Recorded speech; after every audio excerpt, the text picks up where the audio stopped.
Hi, my name is Brooke. Welcome to Edison Hall, home to the School of Science and the Urban Coast Institute. Edison is the center of advanced facilities, providing students with state-of-the-art environments to participate in grant-funded projects and individual and team research opportunities. Even first-year students can take part in direct research projects. For those interested in Monmouth's marine and environmental biology and policy program, Edison will be their primary classroom. Here, students can delve into their passion for nature and the environment through immersive, hands-on undergraduate experiences. The Urban Coast Institute acts as a forum for research, education, and collaborative efforts.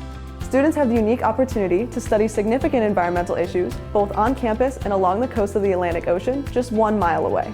Edison is also home to the Department of Criminal Justice and other programs like Homeland Security and the Information Management Division. Thanks for joining me on this tour of Edison Hall.